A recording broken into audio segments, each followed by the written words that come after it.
Lamptey Show. My name is Joey. This week I am joined by Neil. Hey, champions. By Dom. Hello there.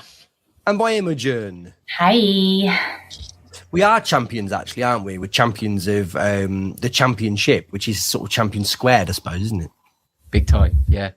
Somebody said champions of the EFL, which never really considered, but I'll take that one as well. 72 teams, and that's us. Lovely old job. Top of that pile. Now I've been thinking about this all day. I guess the thing to do if you're a podcast is be like, normally we'd start with moment of the week, but I don't suppose we're going to have one this week, guys, right? Too familiar. Not in this week. But on the flip side, I mean, what do you say apart from I liked it when first I liked it when we got promoted, and then after that I liked it when we won the league. But I was very worried that we wouldn't have a moment. That was my big problem. I was like, is our moment going to be when we're driving home from a game or when something happens elsewhere? And that'd be rubbish. But luckily, Bobbert turned up with a real moment, so that was handy for us. Because I was saying to Dom earlier, I got a little bit told off on Twitter for being not miserable, but just kind of half-heartedly joking about the fact that we didn't really get our moment against Sheffield Wednesday, and then the players still went out, even though we weren't quite done. And I was like, what's going on? Where's our moment? We missed out in League One, and then, yeah, I was a little bit worried, but we got it done. And we've had, if anything, too many moments now, I'd suggest. I'm a little bit moment out. Too much perspective, yeah. Yeah. We've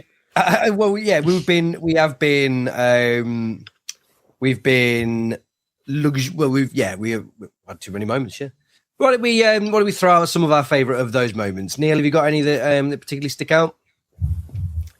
Yeah, I really, really liked Frank's. I might be alone here. I liked Frank's interview after the Blackburn game. I liked the way that he kind of, because he's been very deliberate for a long time, and this might have been deliberate too. But I just liked the way that he was able to kind of. I just remember sitting there watching it because I couldn't get a ticket, and I watched it on telly, and I was just nice to hear him talk the way he did. Nice to hear him kind of be given the moment to really sort of express himself and not just, be given the same questions that he gets on, the radio all the time. And it was just, I remember watching it thinking, yeah, we're up now, aren't we? And that was the moment it started to dawn on me. The rest was just sort of jubilation. But then, yeah, he was there saying what I needed him to say. And it felt really good. Yeah, and I liked it. Can I give you my own personal Frank update? And Imogen, you're going to have to turn your ears off, potentially. So as usual, I will add into this a level of colour and personal life that nobody needs to hear, but that we're all here for an hour, so what we're going to do. I had a colleague a while ago who I worked with for a year, and when I started working with her, I was like, there's something about you I just don't fucking trust, right? And then I was like, all she does is says these things, and it's great to say them things. I just don't fucking believe it. Do you know what I mean? Like, I just think this is someone that's really well rehearsed, and yeah. I'll wait for this person to stab me in the back. And then, like, on my last day in that job, I was like, maybe it was me that was the asshole. I was like, because actually I worked with her for like a year and a bit, and I was like, she's either like an incredible politician, never let the mask slip, or maybe she's just actually nice. Maybe she's just actually nice, quite good at her job. And that I'm starting to hit that point with Frank now, unfortunately, is I just think every time at the start of his tenure that I was like, yeah, you've like, it's my staff, it's not me. Like, of course it's you. Now I'm sort of like, maybe you just didn't. Isn't it normal though to be like that? Like what I've long since learned is that people have work personalities, and it just happens to be that his work personality is in front of people all the time. I think you look at people, you're like, is that authentic? Are you really able to talk like that? And then you see him away from the cameras or away from the meeting, and they're a little bit different, but they're still the same person. And I do wonder whether it's just his work personality, and he's just really good at it. He's just really good at talking and saying the right stuff a lot of the time. I think because I want edge all the time, right? Yeah. So I want Robbins, really, ideally. I like spiky, curmudgeonly, avuncular Robbins, who just shuns the media and whatever else. Lampard is so pristine and polished. At first, it seemed to me like he was disingenuous, and now he might actually be something worse, which is just nice and boring. But you can't really it. I don't know whether you can say he's a politician. I think he's probably just like a nice, hard-working bloke. I liked it when it should have made me feel sick when he was talking about his wife on the thing when he got his thingy. But I was like, I just think you're a nice bloke who loves his wife. What he does, isn't it? So it's what he does. All it's taken is 14 months of unprecedented levels of success, and I'm starting to want the guy. Yeah. Oh God, who'd have thought of it? Imogen, would you still stab him if you saw him in the street? Yes, but but it's fine. He got us promoted. He's done what he needs to do, and I think all of those people who love him, I understand that that's their feelings, and I'm sure that they want the very best for him. And if that is going to Chelsea, then we have to smile and wave goodbye and look for someone else, and that's fine too. He's not going to Chelsea, is he? I don't think that's. Why? You can't predict the future, Joey. Well, I think I can, even though I've been wrong every time I've tried. Why would they do that? And you can't guess what they would do, but he wouldn't. Like, how many times do you need to get hurt? I don't know. I don't really care either, because I'm far more interested in the fact that we are promoted, and it's not about Frank Lampard; it's about us, isn't it? How happy are you about being promoted then?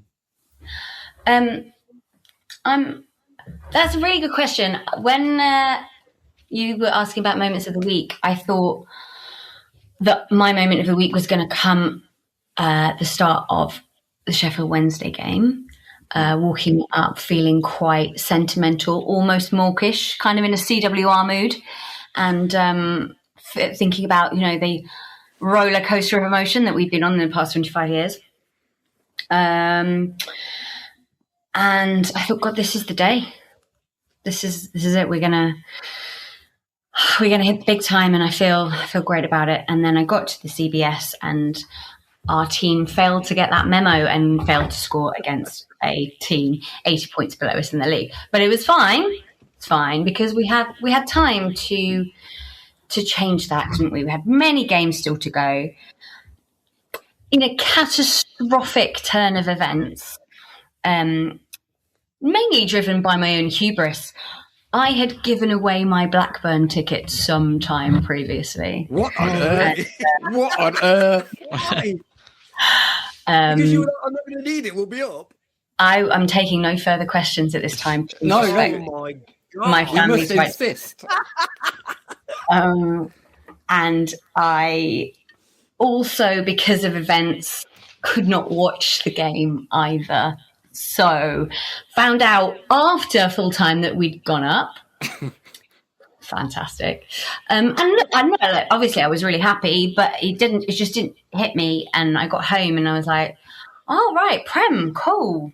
And I watched the videos and it felt good. But it wasn't, I was waiting for it to hit me and it just didn't. And then went to Portsmouth.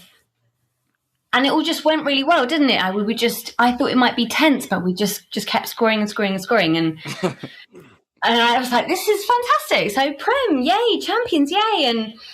And so I sit in block 19, which for those of you unfamiliar with it is a place where no one stands. It's a place of rest. And I rate it for that. People don't get up unless they need to go to the loo. And yeah, Kane Kesler-Hayden's goal went in and it was about 92 minutes. We all stood up and, Campeones was ringing around the ground and I was like, this is fantastic. And I was standing next to my friend that I met at Highfield Road when I was about 7 years old. And he turned to me and he said, I never thought we'd sing this. And I swear to God, it hit me it right in the tear ducts, and I just started weeping. And I'm not even talking like, and it wasn't like a single tear. It was like full on shoulder shaking, snot coming down my nose. I was crying, and I turned around, and everyone else was doing the same thing, and it was just, oh man, it was really fucking lovely, and it's kind of the point, isn't it? It's why we go. Yeah. It's why we have all this shit. It's why we go to the arse end of nowhere on a Saturday or a Tuesday and sit in the cold with people whose views we don't agree with, and watching a team that we don't much like sometimes, and being patronised at work or laughed at by your mates who support better Midlands teams. And for like that moment, I don't care what, like, huh? There's better Midlands teams? Apparently so. All of them were better than us at one point, Joe. I don't care what happens next year. I don't care if we lose every single game. That was mint. And I'm bloody thrilled. I'm glad that went that way it did. I was very worried when you started that monologue that it wasn't going in the right direction. So that was lovely. Which way did you think it was going? Well, once you started giving away Blackburn tickets, and obviously, I was like, where was this heading? But no, that was lovely. Yeah, because I remember we bumped into each other. Was it Luton? You were crying then. And you were sad. All right. I don't make a habit of it. I mean, it's literally... But it's good. It's a nice full circle moment. I like it. Yeah. It was really lovely. Dom, moments that have stuck out for you? I mean, I think, Imogen has kind of summed up where Tuesday really was that culmination of everything we've been through, and because it's kind of been gradual these like past 8 or 9 years leading up to this moment, and this season we've been top all season, and it's felt inevitable for a while that we'll get promoted and win the title. And it's still that feeling of it actually happening, and I think it's important to remember like this could be the high moment, because one thing I was thinking of is on the same day, however many miles down the motorway, you got Leicester dropping down into League One, and it's absolutely rancorous there.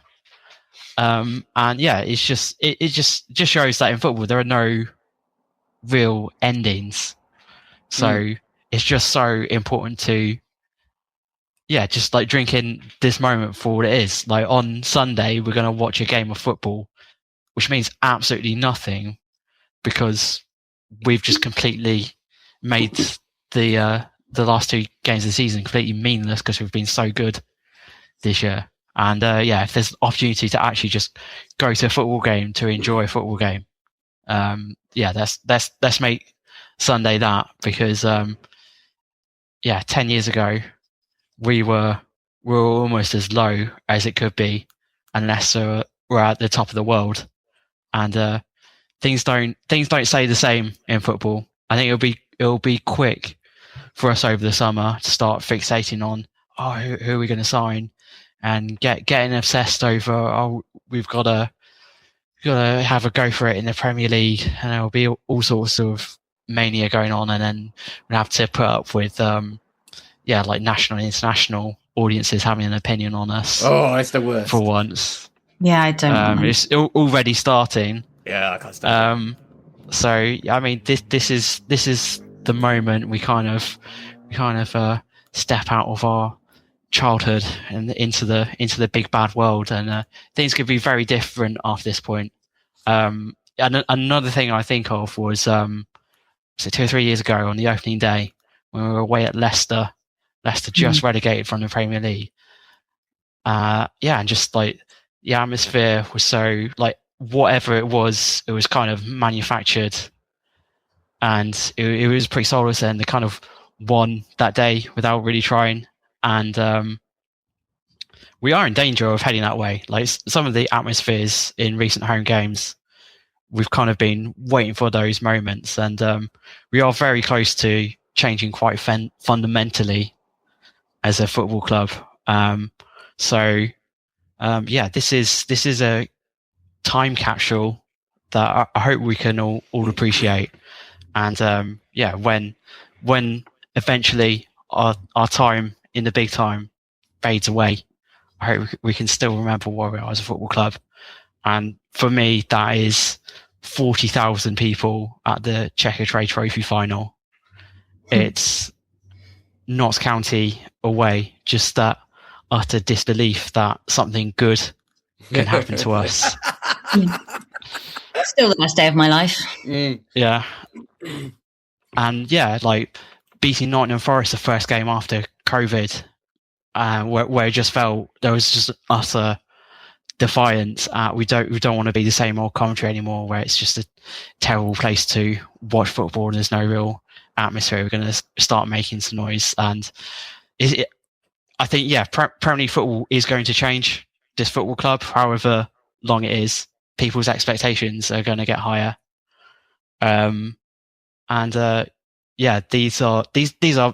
This right now is basically the moment that you support a football club for, because for most of the time you're going to be not winning games, and just savor this is my main reflection on it. I'm trying to hold on to every moment now between now and the rest of the season, especially Sunday as well. I really want to enjoy that game, and I'm going to try my hardest to tell myself not to get wrapped up in what actually happens on the pitch.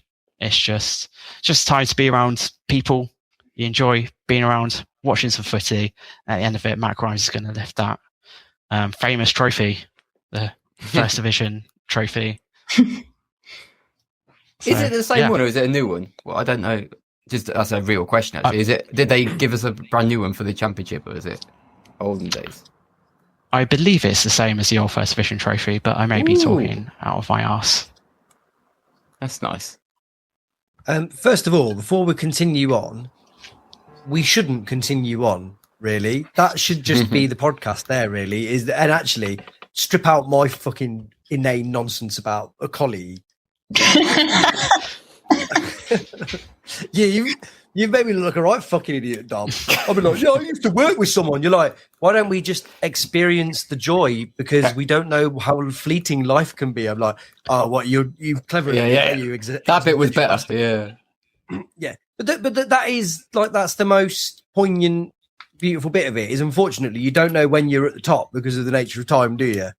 And so, it's true. Is that we could take this for granted and then all of a sudden find ourselves in a spiral.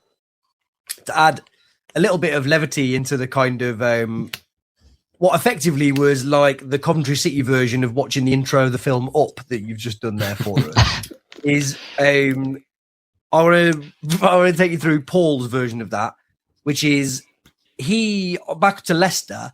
He asked the other day whether as a Cov fan you would take getting promoted but being in League One in 10 years' time if it meant that you won the Premier League and won the FA Cup. Now, I would say yes. Yes. You probably would. Yes, please. Snap your hand off for that. What's the alternative? It's like, well, I don't know. Like it's like Brentford went up, won the Prem and the FA Cup, but they're in the Championship now, so that's part. Would you take winning the Prem and the FA Cup to be back in League One in 10 years' time? Yeah. I would actually. Yeah. Next question. It's funny, isn't it? Because all of the like narrative in the past week or so has just been, Coventry fans have suffered so much over these 25 years, and we bloody have, and it's well documented how we have suffered. We've also had some really great times as well, like ever since pretty much Mark took over. Yeah. But we've had with the Checkatrade, 2 playoff finals, well, a playoff final and a playoff semi-final. We've had the FA Cup semi-final.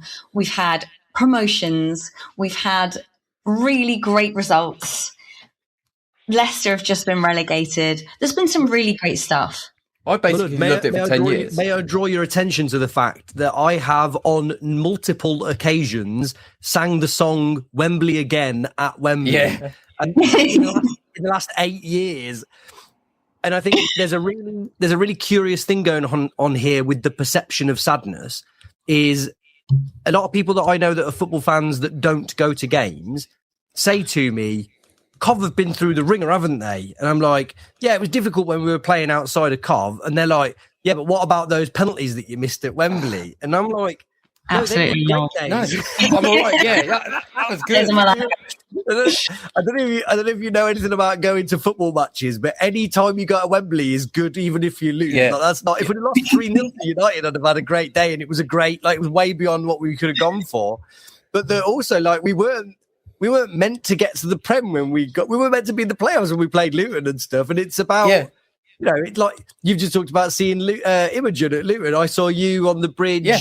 What the first game or whatever. Like, it's about your friends and the times that you have and everything. Like, these are great days. It doesn't matter that Ben Sheaf puts a penalty over the bar or Davo puts a penalty over. Like, it's great. I mean, like, it's just that's success to me as far as I'm concerned. But it's also like the narrative that we've got at the moment where everybody keeps going on about we were 17th when Frank Lampard took over and we were in a rut. We're fucking semi-final 3 months earlier. It's fine. We had a bit of bad form. Like for whatever reason, we got rid of Robbins and we won't go over that. But the one thing I'm not having is this idea that we were a club that had just completely stalled. We haven't fucking stalled. We had the best day of our lives almost like 3 months earlier. It's not. It wasn't a problem. It was not a problem. We were... But the season that we got to the playoff final, I think we'd had a worse start to the season than we did. We kept doing it. It's. I don't know if anyone's ever watched the Championship before, but it's not decided until like you've played 44 games, lads. Yeah. You can basically be. Where was Southampton 10 games ago? Presumably about 12th, weren't they? And now it's. I know. A few weeks ago, I saw a guy in a supermarket car park. And my lad had got a Cov top on. He was like, "Oh, you're a Cov fan?" It turned out he was a Southampton fan. And I very decisively said to him as I was trying to sort of move on, I was like, "Look, the way that I see it is it's going to be us and Ipswich up top 2, and you'll come up through the playoffs." And he said really seriously, he was like, "I think we might finish second." And I was like, "Ha ha, what an idiot." And then as the weeks went on, and I was like, "Oh shit, like you're that can happen. That's what happens." But it's all probability, isn't it? It's like the other thing that winds me up is people these Opta like stats and predictions, and they keep calling them predictions. It's just probability. It's like at the moment, as it stands, this is what we think might happen. Stop saying it's prediction because everybody gets wound up. Like I'm getting wound up now. You're not predicting this is going to happen because next week it's just going to change. It's just a value that you're putting on it, but it's not going to. That's not going to happen. What's happening right now isn't going to happen 6 months from now. So stop saying that we were in an absolute rut. Like we weren't. We just weren't. It was all right. Had a bad moment, heaven forbid, for the first time in about 10 years. God almighty. What am I getting? It's a bit like saying, let's assume that Leicester won the first game of this season 4-0. It'd be a bit like being like, Leicester were top of the Championship and now they've got relegated. It'd be like, well, yeah. Because sometimes things change over months. Like it's not.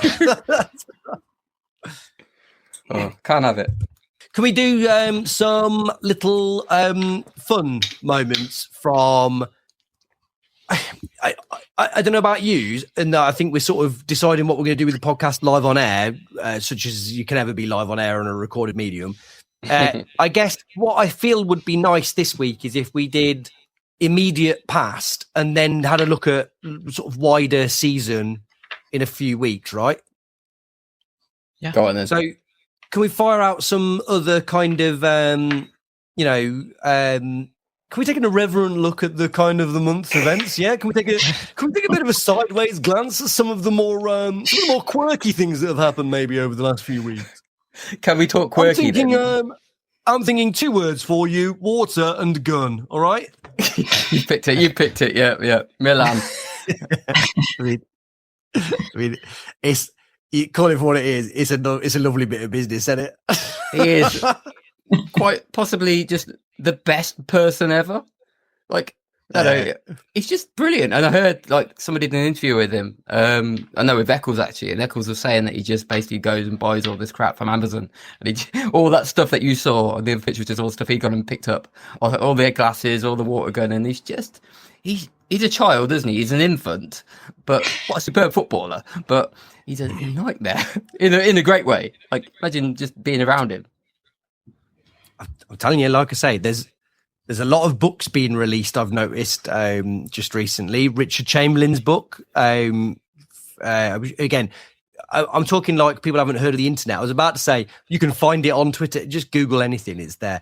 Kevin Unit, friend of the show, has got a book out.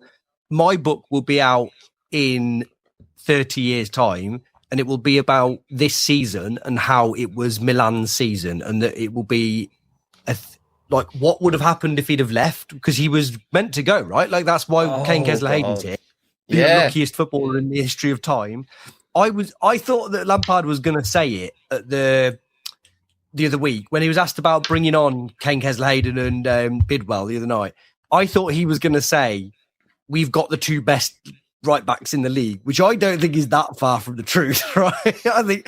I think you're looking at one of the most unlucky signings of the history of time. He's come in to replace Milan, and then Milan hasn't gone, and he's been like, really sorry, you're probably one of the better players in the squad, but you're on the bench the entire time. But I think that Milan staying, I don't know whether them vibes are the same if it isn't for this guy here. I know we've talked about this, and I know I've been boring about it, but look, I love City Unseen, even though you've seen 90% of it, and I'd like it to be rerun next season. The thing that keeps happening in recent weeks is keep seeing like the friendlier side of Milan. You keep seeing him with the other newer players, and you keep seeing how close him and Tats are and everything. Yeah. Like I know he's a nutter. Like obviously he's a very like a child in a man's body sort of guy. He also seems like a very charming, soft, thoughtful. Do you know what I mean? Like he seems like a guy that's in lots of different ways bringing that group together. I just think it's massive. I just think if he wasn't there, I do wonder whether this is the same. I think him and Tats is really like amazing in a way, like because you see how fond Tats is of him as well. Just they did that little thing. Who would you be your emergency caller? And straight away Tats says, "Yeah, I'll call Milan." And Milan obviously forgot to say Tats, but he made up for it. But there's also a little moment, and it's so small, but it stuck with me, where everybody sort of infantilizes Tats all the time and treats him like a child and that. And Milan called him his big brother. And for some reason, one moment, I was like, that's cool. That's like him actually treating him the way that I reckon Tats probably wants to be treated. But that's what I mean. There's for a guy that you said he's like, we both just said he's sort of vaguely childish. I think there's something much deeper than that, which is this is like a guy who admittedly we're like unbelievable pressure that we put on a guy that we've never met. I just get the impression there's a lot of things going on with him that make him uniquely valuable in a squad. And I'm dying to get on to Paul Knowles' assassination of Matt Grimes, right? But I think there's something going on here with Milan and someone like Grimes where you've got to listen to obviously football is played on the pitch, but how many times have you seen teams that we shouldn't have gone up. We were not the team that should have gone up. All of the money stuff is against us, and we hadn't necessarily got the best squad, and blah blah blah blah blah. There's loads of other things that come into play, right? And when you hear the players and Lampard talking about Grimes, for example, who is very clearly one of our better performers this year, I don't think he's as good as everyone else does. But you've also got to acknowledge that clearly he is doing something behind the scenes that is like next level. Like he's captaining like a captain. Yeah. And these things and the Milan bit and whatever, I don't really know whether you can't quantify that stuff in terms of its importance, right?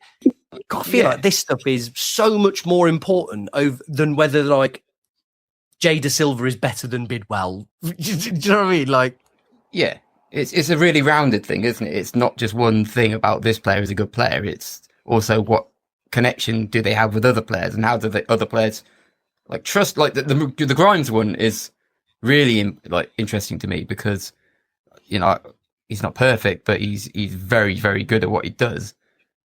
But I think he just allows everybody else on the pitch to trust him, and he makes them feel that they can do what they need to do. They all say it, and that's I think that the bigger thing with him is everybody around him says it. Like the manager says it. All the players, you ask them, who is the player that you most trust and you rate the highest, and it will be because it's more than just the fact that he's really good at football. It's the other stuff as well. It's the way that he leads them, and it's a different kind of leadership, which is also interesting, isn't it? It's not like did you see? Lampard, when he was getting his award, he did the speech and he really picked out Grimes, and he said he's not a chest puffing sort of blustering kind of leader, but there's a different kind of leadership there, which I reckon he's like saying the right stuff at the right time and making people feel the right way is so valuable. And I don't know how you don't buy that. You're just very lucky if you get it. It seemed to be the same with the League Two winning season as well. You had Doyle and Grimmer and Davies and Willis and Shipley, and they all seem to have that bond. Yeah. And I think it was probably the same again in the Luton season. Slightly different, but you had people like Hamer and Gyökeres who led by their example on the pitch, not just because they were miles ahead of everyone else in terms of their play, but also their demand for excellence on the pitch. And there was probably a lot going on with the coaching staff as well behind the scenes. And there seems to be a very strong bond this season with the coaching staff as well. So, Joey, I don't like it, but I think you're right. There is something to be said about that belief in the togetherness maybe does make it greater than the sum of its parts, because we have won it at a canter. I don't think it's a massively strong championship this season. The promoted clubs, the relegated clubs rather, haven't been on fire for most of the season. And one of them got relegated, which is about it's the wrong sort of on fire, I suppose. Well, yeah, I mean, a bin fire over in the East Midlands, but the other two have been slow. But you could argue they're coming in at the right time. But probably will still both go up, right? Sure, I completely agree with you. Like the point that you're making, I agree with, but that still, I think it only re-emphasizes how right you are. It's taken a bin fire where still two of them could go up, and it's still taken that to do it. Yeah. Yeah, but you've also got people like Wrexham who've got loads of fucking money. I don't know if anyone's heard about that. You've got Birmingham who've got big investment. Sheffield United were has been pushing for it for season after season. And none of them have really, I know Wrexham are in the playoffs, but they're not, they're not endangering our position. And for us to come from where we have been sort of nestled in that playoff area, but to push on so much more, although I think we do have a talented squad, it doesn't on paper feel that much of a step forward from the rest of them. So there has to be some kind of cohesion between the players to be able to get there. And let's be honest, to get through a pretty ropey couple of months at the beginning of the year. Yeah, big time. The by the way, the League Two thing is super, super funny about what you're saying about because it was only earlier today that I was thinking about this around when we, back in the time where we really cared about trying to make this a good podcast, is we interviewed Grimmer and McNulty and Davis and were tremendous company. And then when we asked them who the best player in that team was, every single one of them said Doyle, like it was a stupid question. Yeah. And I was, at the time, I was like, in the nicest way possible, tried to say to him, yeah, but what about all the passes that he shanks out of play?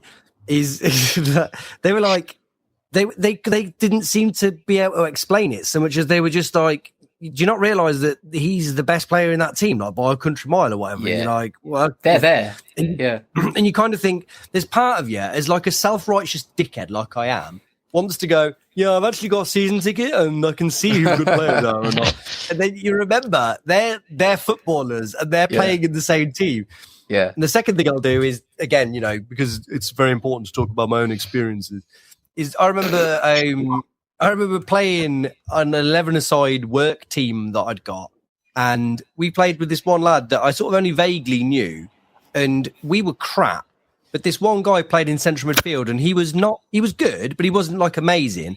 But the main thing that he did was that he kept showing all the time. So it didn't matter whether he worried, like he wasn't worried about losing the ball. He was worried about trying to offer an outlet for somebody else. And the thing with Grimes is, we've talked in the past about, I think somebody might help me with this analogy. We've talked in the past about, in fact, it was Jim O'Brien and Frank Musa, who we had on the different wings at different times, right? And that Jim O'Brien would often get castigated for being involved a lot, but losing the ball an awful lot. And Frank Musa would get like deified for like not being in the game and then occasionally scoring like a long range goal. And there is a really very interesting question about who has had the bad game: the player that has not been involved but not done anything wrong, or the player that's constantly doing everything they can to make the game tick, and it means that they're making mistakes because of how involved they are. And Grimes, I've got my problems with, obviously, because we've talked about, but you have to say fair play to a guy that is like relentlessly just like, if you need me, I'll take the ball now at all time. You sort of think, well, you probably will make mistakes, right? Isn't that normal? And if I'm going to highlight some, how about the 10 or so crosses that he shanked out of play against Portsmouth? Anybody, if they've... And then if that's the only time he loses the ball, then we'll take it, because that's him going against the other player, isn't it? That's him going... I think you give it away a fair bit more than that. But the Lord giveth and the Lord taketh away. I'm saying he's good, but he does make mistakes. Which is not, I'm not going to get involved in that conversation. Carry on. But look, what I would, the thing that I will say is, if you're a player, it must be amazing when you're in trouble. There's literally always someone willing to go, I'll make the mistake. I'll give you the option of a simple pass that you can give it to me. And if I lose it, I'll take the brunt of it. I imagine that is why the players are like, this guy is like not only just a brilliant footballer, but a brilliant teammate. Because I feel like I can play and do whatever I need to, because I've got a guy willing to jump on the grenade. And where I'm going with this is that you were saying before about there's chest-beating leadership and there's like John Terry versions of leadership. And then there's quiet role model leadership like that. Someone that is without needing to be a big deal about it is like, I'll protect everyone. And I guess if that's where he's making the mistakes that I quibble over, that's where I'm a fucking idiot. Because they're mistakes that he's taking off other people, potentially. And and this is it. I love that, because I think what that does is just highlight that the one thing that's inevitable in football is mistakes. And you get the people who hide and don't want to make them, and they potentially get away with it because, they've made 10 passes out of 10 because all they've done is the easy stuff. And then you've got the people who are willing to do he does all the day by day passing it backwards stuff that people think's doing nothing. He's doing that to keep everything ticking over. And then he will try the same pass round the corner, which the crowd seem to want and people want. And it will be a mistake in the sense where we give the ball away. But it's the most inevitable thing in football that you would give the ball away. And if you've got people who are brave enough to do it by trying stuff occasionally and being the person to do it, then I'm all for it. And it's people who are tenacious enough to do it is why we've got a team like we've got at the moment. People don't hide anymore. He brings others along with them. More and more people are willing to make mistakes, and I don't like using that word because just giving the ball away isn't a mistake. Like Jay De Silva the other night, I called him impeccable, and somebody said, he gave the ball away a couple of times. He gave the ball away, dropping the ball down the line a couple of times through EMC because that was the play at the time. It's football, yeah. You got to try it. I don't want perfection. I just want people ability to keep trying and being tenacious and doing, being relentless, because that's how you get. Harry Kane scores 1 in 5 shots. People have a go, he needs 5 shots. He's all right. He's taking shots endlessly because that's what you do as a striker. And he's getting enough goals out of it. That is football. And the more people sort of understand that, I think you get to a place where you start to value the players in the right way. Because just saying they're giving the ball away or they haven't won enough headers isn't really analysing football. You're just doing this sort of binary, have they won it, have they not won it thing, which I don't think is the way to go with it. It's very deep of us, isn't it? Well, but there is a revelation here of sorts. I mean, the most kind of revelation that you could find, right? Which is, I guess, this is. I guess you'd be hard pushed to not call this the most successful season that we've had now, but it's the season where all of the stuff where steweds like us would be like, yeah, but the problem is we haven't got enough blah blah blah. Is like a lot of it is like, why don't you just get a group of people that are like good mates and they're like, get them enjoying being around each other and give them simple jobs and like, do you know what I mean? Like, maybe it's not that complicated. And let them do it for a while. You know, most of these have been around for 2-3 years now. Yeah. You're like, just let them grow into it, let them learn, and like let them, you know, heaven forbid they didn't make the playoffs the previous season. Or, you know, when they messed up at the end of the season, we all wanted to make the playoffs, but they made the semi-final, and you kind of you allow it because what they did that season. Rather than messing around with it, we stuck with it. There is something absolutely enormous that, unfortunately, we are one mere minor data set as part of my own confirmation bias. But I think there is something really interesting about the idea that what happened last season is we finished 5th, got to the playoff semi-final, signed 2 what ended up being backup players, and finished top. So maybe the answer isn't keep just signing 7. Yeah. Maybe the answer is build a team that learn how to play with each other. And I wonder whether they're better next season because they know each other and stuff like that. And they have time to bed in. And like Mason Clark has just been such a joy to watch for me this year. I love his attitude on the pitch. I love the way he cuts inside and everyone knows what he's going to do and no one can stop him doing it. His energy, even his headers, like no one can take away that overhead kick at Stoke, which was brilliant. You know, he's such a joy to watch. And he didn't show as much of that last season because it was his first season here. And as I am so tired of telling the various Arsenal fans in my life, you sometimes have to give attacking players a season before they show their full potential. And it's so pleasing to see him blossom into this. And I'm really excited to see how he does next season. I love that. On the subject of EMC, I think he's had a fabulous season. I think this is potentially his worst patch of the season. I don't mean that as a criticism. Everyone goes through ups and downs. And actually, he's been very good recently, but they're just not to the heights that he's had recently. But to back up your point, the thing with recently, and the reason that I bring it up, is fair play to a guy. It doesn't matter whether he's playing badly or brilliantly. It's just like, give me the ball again. Yes. Give me the ball again. Give me the, like, he's just always like, asking for it. Even if I've lost it the last 8 times in a row, he's like, I'll just have it again and keep going. And the thing with EMC that I keep saying to you know, anyone that will let me bore them with it is I'm convinced that of the squad of players that we've got now is that there's a bunch of them that will sink in the Prem. There's a bunch of them that will swim in the Prem. EMC particularly, I'm sure, is going to look really poor in the Prem to start off with. And then at the end, you're going to go, I reckon he could stay in the Prem by the end. You know what I mean? There's just something about what he is that you feel like you'd be like, well, you shouldn't have ever really been able to succeed in the Championship, and now you look like a really fantastic Championship player. I feel like you've just got whatever it takes to go, right, hang on a second, I've got to do something different to make this work. Right? It'll take me 6 months to work it out, but I'll work it out.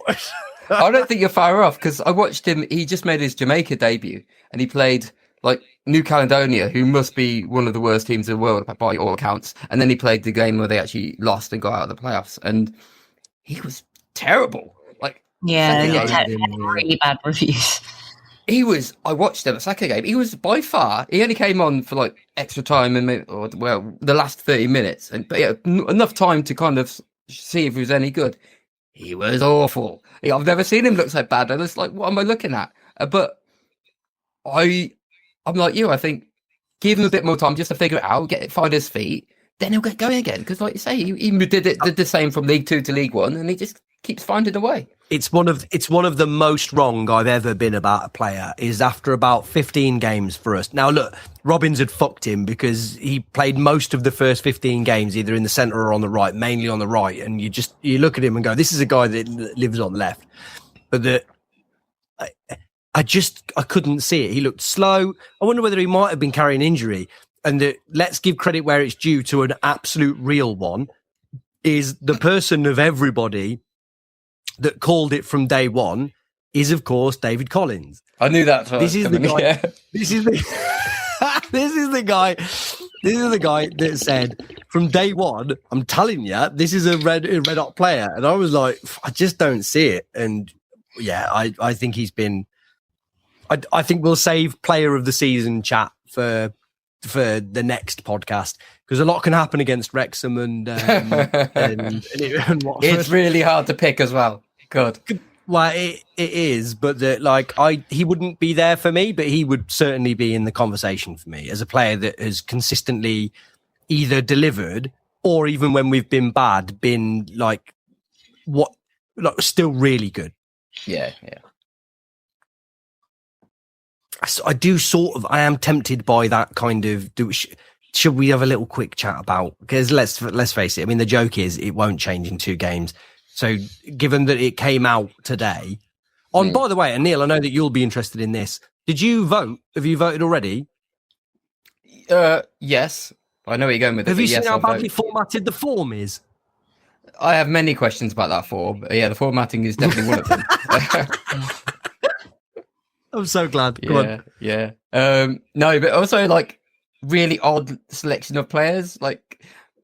Dovin's in there, which is okay. I thought, if you're putting him in, Dovin is the first name on the list, but I think it's the whole squad, right? Well, it's not, because I'd see no Raphael, and that man even has an assist this season. Dovin, we've not seen 1 minute of that man, and so I'm not gonna quibble. But what are the rules here? Who's on it? But Dovin's on there. So I thought about that. Do I vote in? It's too hard to vote because you've got so many.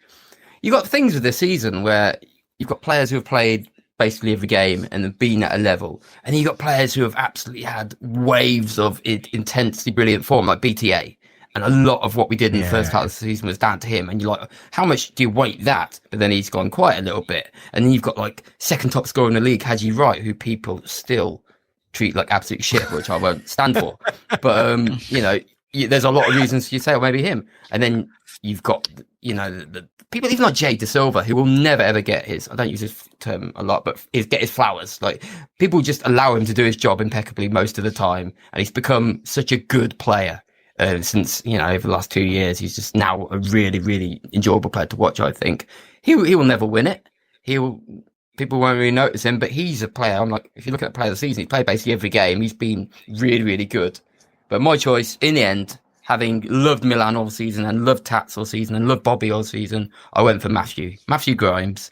I just think, pound for pound, everything that he's done, the way he's played every game, and I do see different things to what you and Paul see in terms of that offering and just driving us forward, even when because a lot of the stuff is just proximity. He's in the region of stuff going wrong sometimes just because he's there, and he's always in the middle of it. And I don't like to blame people just because they're close to it.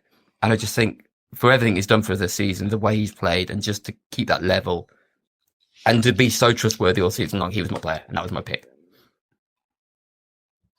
And we scored nearly 100 goals this season. Say that again, sorry?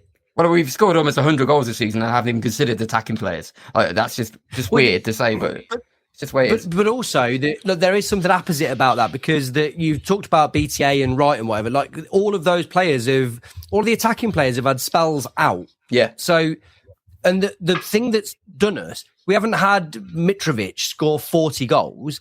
Our goals are spread so wildly.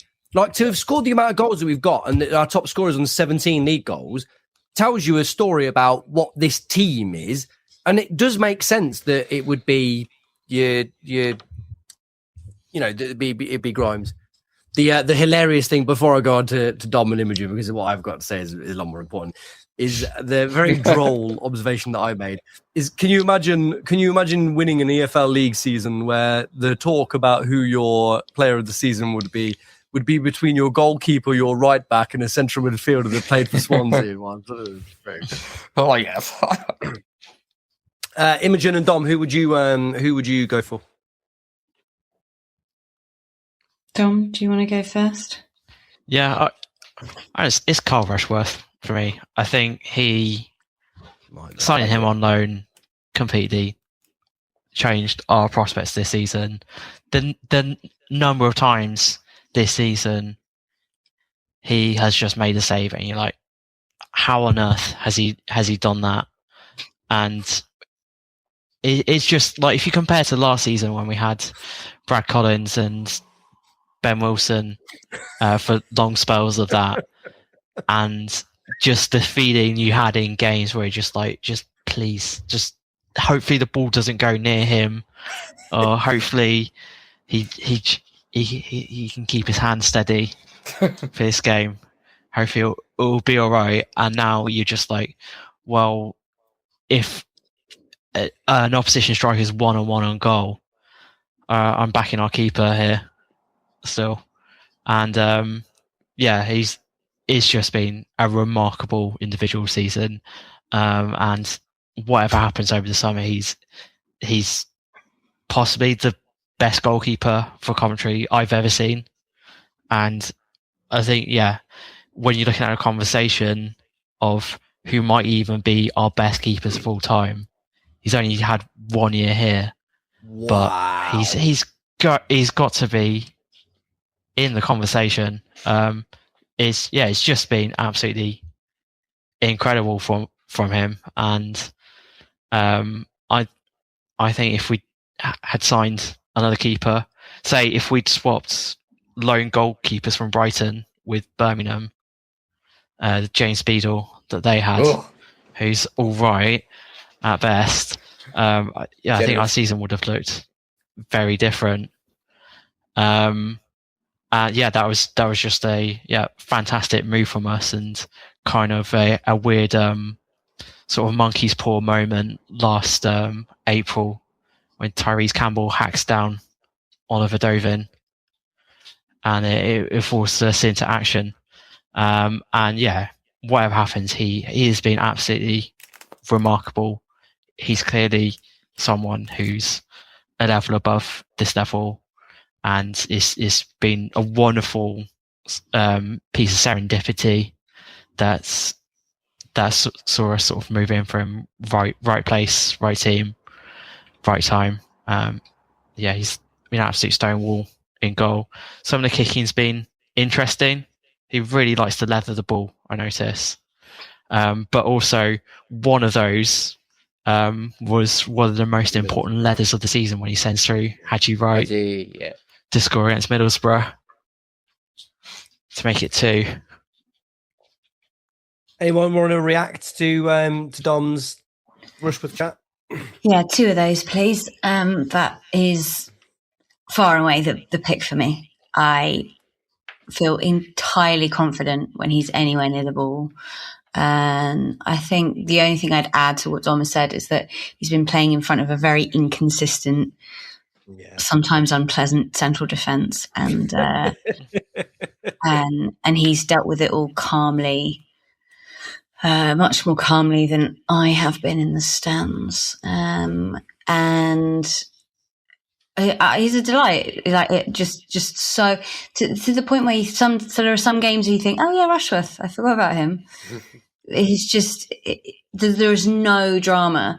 And whilst I very much enjoyed Ben Wilson conceding and saving a penalty in previous seasons against West Brom, I don't need that kind of stress. There's plenty of stress in other areas of the pitch. Liam Kitching, I am looking at you, and I like that Carl is there just to reassure, and everybody calm down, it's fine, Carl's dealt with it. And there's that. I agree, the kicking's not been great, and there have been 1 or 2 flaps, or you think his positioning could be slightly better, but they are very few and far between.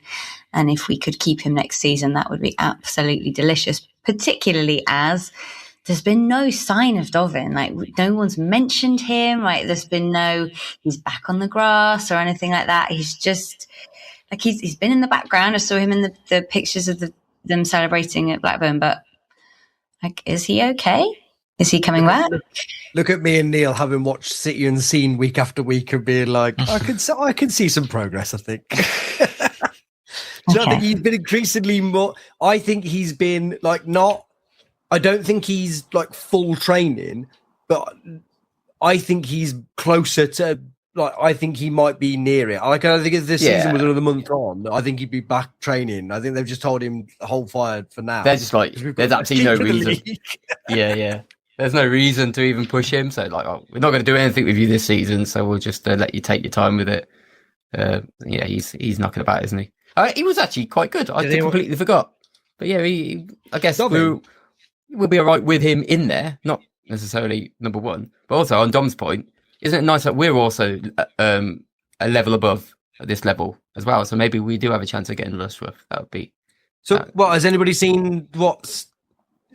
I can't remember where I read it, and I can't remember whether it's a place that was bullshit or not. But I seem to remember thinking this doesn't seem like a bullshit place, and it's believable. I read earlier that he is interested in it. Well, he said that plenty of times. They always say that. They always say that loan players at the end of the season, they go, oh, I really want to stay. And then in summer, someone offers them double their wages. The fly in the ointment for me is that there's about 3 actually good, like world-class goalkeepers in the world, probably even less than that. And I think that somebody better than Brighton will take Verbruggen, who I don't think is that amazing, but probably could do better than Brighton. And I think that they'd be fucking insane to not just replace him with Rushworth as their first choice keeper if he goes. Like, it doesn't make any sense.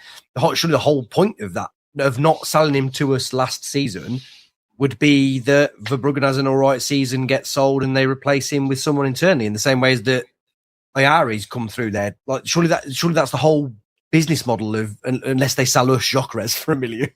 Do you know what I mean? It's, I guess that's what they do, right? But I think it's really easy to forget how fucking good Dovin was when he was here.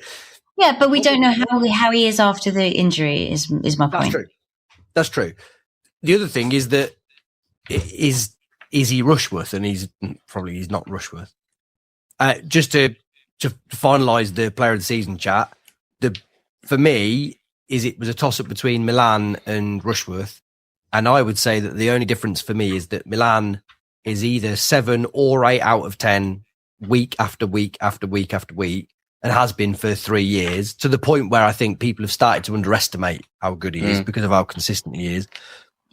The only thing that pushes Rushworth above is there have been times this season where Rushworth has been like, just where you're like, we'd be dead without him on his own, in a way that I don't think a right back can ever really even do. But in the same way that 2013 Man United team, allegedly Fergie was like, well, we've got the best keeper in the world. If we just buy Robin van Persie, then we'd probably win a league by having a good keeper and a good striker. There have been times this season where we look like we might be in for it, and then Rushworth has just like taken the piss, and you think people really underestimate the value of signing like a keeper that's amazing at shot stopping. Yeah. To the point where I'm hearing about his kicking. I must confess, I can't think of a time where his kicking has inordinately detrimented us.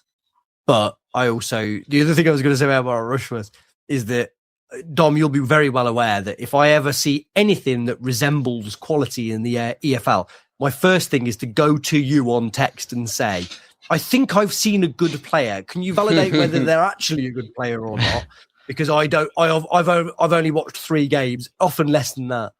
And that you're my barometer. And I was so excited when we signed him. You were like, this is a good keeper.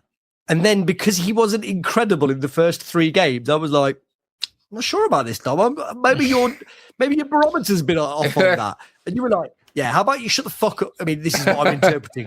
Yeah. Talk like this. You're like, how about you shut the fuck up and let's see what's going on at the end of the season? At the end of the season, I'm like, well, he's clearly the player of the season for me, even though I don't agree with having a lone player as your player of the season. Like, yeah, have you fallen in line, have you? Yes, I've fallen in line, Dom. Dom knows. How about some more fun from recently? Fun paralysis. I can't think of any. Can I chuck in that Paul's advice to me was, I complacently thought, I guess this is a class system thing. when you're posh like Imogen, is you just assume that you win the league and that you can give your ticket away. When you work in class like me, down on the decks like Leonardo DiCaprio in Titanic, you just imagine that you'll be able to get a ticket onto the Titanic. I didn't get a Titanic ticket for Blackburn. Paul had urged me to just go, and even if it come to it, go in the home end. And I refused it. And it was only at the end of the game when I saw what must have been between 500 and 1,000 Cov fans sort of roughly congregate in the home end once everyone else had gone, that I was like, oh, yeah, that would have been good. How would they do it? I don't understand how they do it. I tried every trick in the book. Do they just lie? Is that how we do it? You just lie to get in? That's amazing. Yeah, amazing but the difference between me and you is I live in the Northwest. So I think that the you can get away with it. Yeah, like if I give them my SK postcode, they'd be like, "Oh, you conceivably a Blackburn." I've got a Blackburn fan lives about a mile away from me, and you've got a clear Blackburn accent as well. So I think, you'd no problem. I'd have been rare. Yeah, exactly. So that made me a little bit sad as I sat in my own local and watched it, because Imogen, you talked about Notts County at the top of this, and that. Again, football is about being there a lot of the time. Not for everybody, but it's certainly a part of it. And I was sad to not be there. But then, let's get used to that as we dance with the devil now. I introduced there's going to be more tickets, aren't there? Say again? There's going to be more tickets, bigger grounds. Everyone will go. Easy. Plus, if we're losing every game about 4-0, then no one's going to want to go by February. So it's going to be really easy to get them. Yeah, and as well, for me, is that it'll be lovely to be able to walk to Old Trafford and pay 70 quid to get in and watch us lose. Have any of you got the free season ticket? Did you? Yeah. You haven't yet, right? Yeah. You're one of those as well, yeah? Yeah, we're big time. Yeah. Big time, Charlie. Neil, have you got it?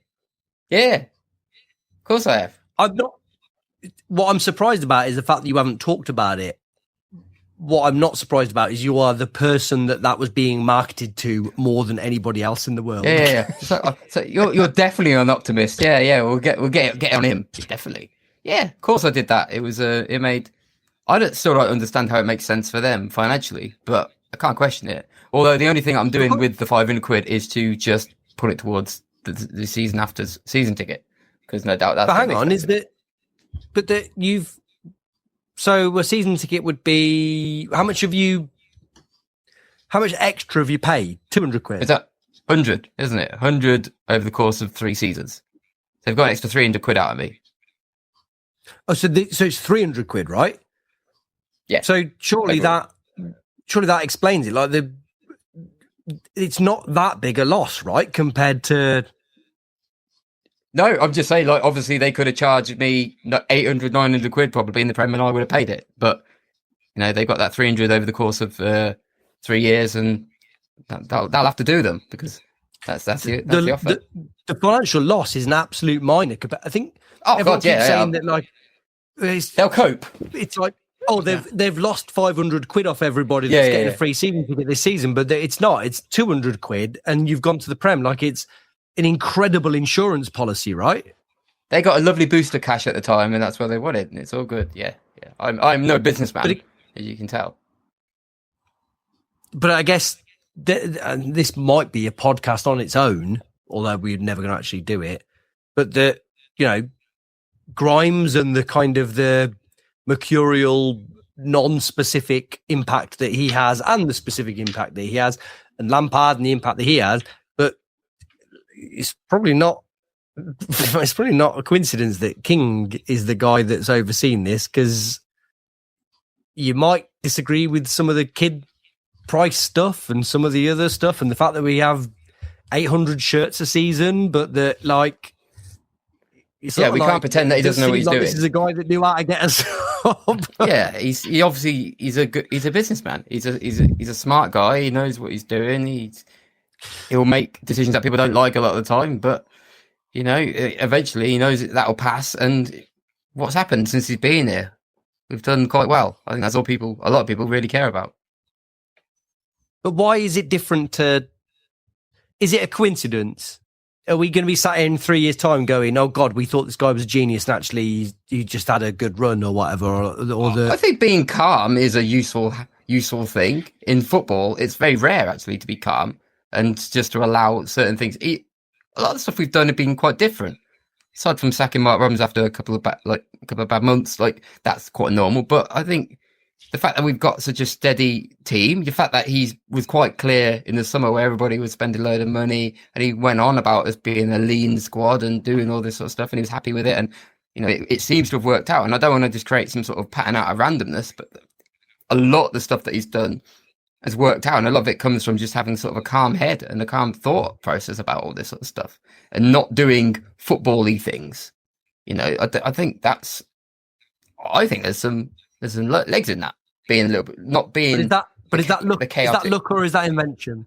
Well, you don't know, do you? I mean, all you can go by is what's happened so far. And like the other thing is, if it doesn't go well next season, does that negate everything? Probably not. He's not a magician, but as long as he makes calm, smart decisions, I think I'll be all right with that. I'm not saying we have to win every game, but you'd like to think that we make good moves in the transfer market, and it takes us to a place where we can at least, look at the team and not feel embarrassed by it, which is always a good start, I think. Can I ask the three of you a a very tangential question around kind of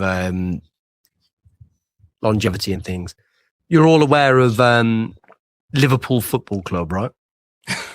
Yes.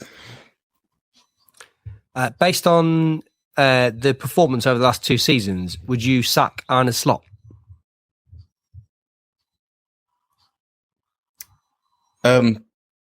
I'll say something. Is it performance, or is it the fact that a lot of people don't feel the same way about him anymore, which I think is probably something that you need to consider as well when, making these decisions? Because speaking to a lot of Liverpool fans, as mad as football fans are, I think that's a hard one to navigate. So that adds to the decision. I personally don't believe in it. The fact he's had a bad decision and things have changed. So I don't necessarily think that they had a God-given right to win the league or even be suddenly challenging again the next season, because there's a lot of other good teams in the league. Man City and Arsenal are quite good as well. But yeah, they've also spent 300 million on players. So you kind of have to demand something. So long story short, there are enough reasons for me to think it probably should let him go, just because it just becomes a thing for too long. Like, too many people question him, and like there's too many people who already believe he's not the right person for the job, and a lot of that becomes just festering. And I personally don't think that's a good environment for people to sort of thrive in.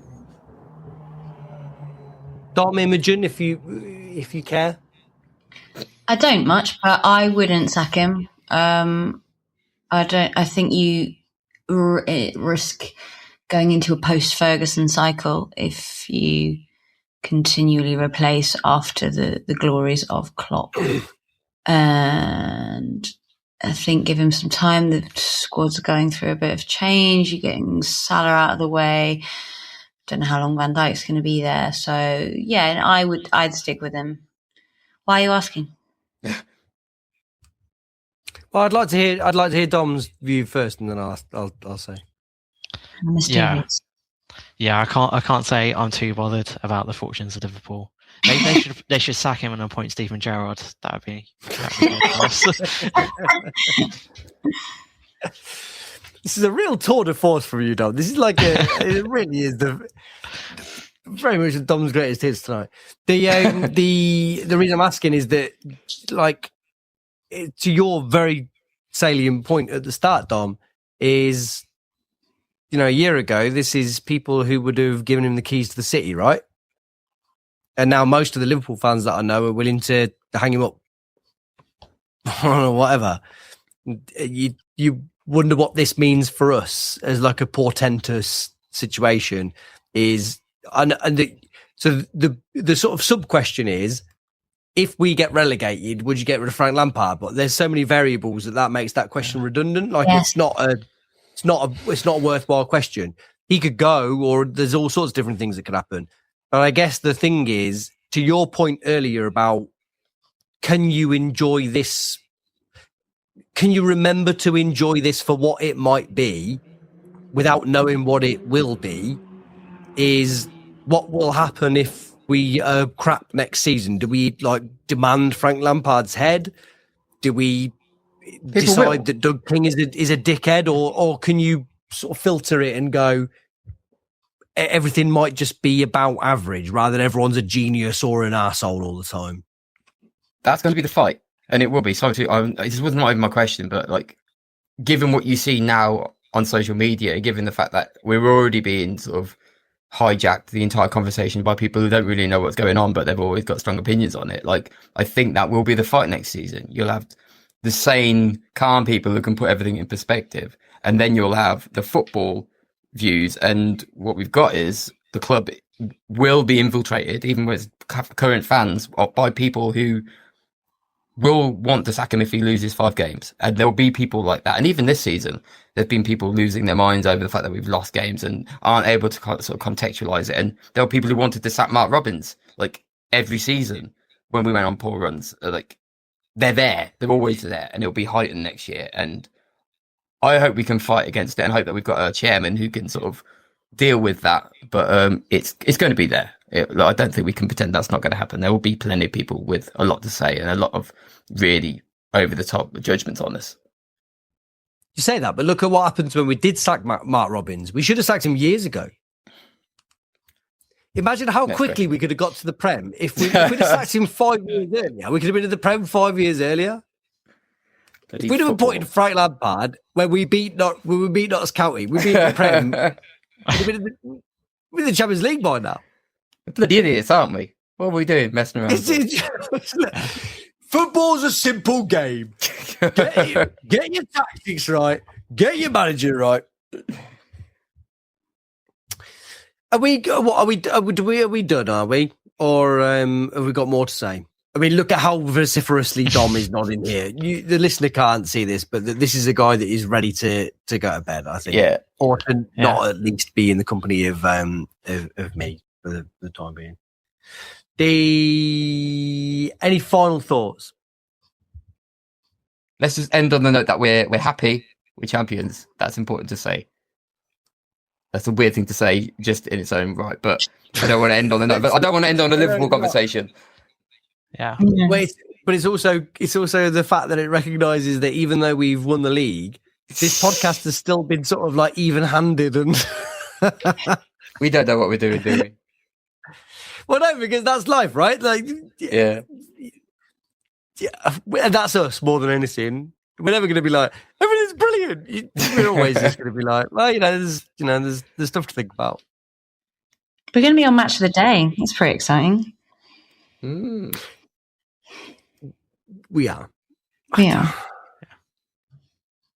We're going to get called Coventry, and we're not going to be martyrs anymore. And that makes me sad, because I do really enjoy that lower league mantle that we wear. Yeah, but Alan Shearer's going to be like, yeah, but I think they're like a proper Premier League team as we get beat 4-0 by fucking Leeds or whatever. It will depend on who else comes up, doesn't it? As to what kind of narrative we get handed.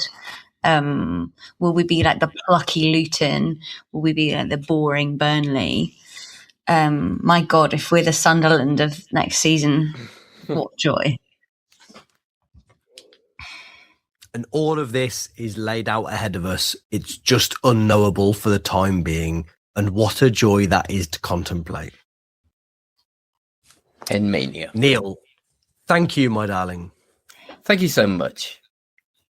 Dom, I will be editing a version of this podcast where it's only you talking, and I urge everybody to listen to that version of it. Thank you, my darling. Yeah. Cheers. I'll listen to that as well then.